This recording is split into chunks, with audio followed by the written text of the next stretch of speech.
بات کرتے ہیں یہ دوا کن کن مسائل میں استعمال ہوتی ہے۔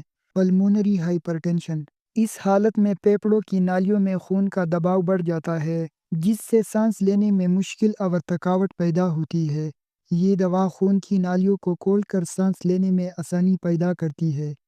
ای ڈی یعنی مردوں میں کارکردگی کے مسائل، یہ دوا مردوں کے محسوس حصے میں ڈھیلا پن کم کر کے سختی پیدا کرتی ہے، اور جن مردوں میں سختی نہیں ہوتی یا برقرار نہیں رہتی ان کی کارکردگی بہتر بناتی ہے اور ٹائمنگ زیادہ کرتی ہے۔ بینائن پروسٹیٹ ہائپرپلیزیا، عمر بڑھنے سے پروسٹیٹ بڑا ہو جائے تو پیشاب میں رکاوٹ آتی ہے۔ یہ دوا پیشاب کی روانگی کو بہتر بناتا ہے۔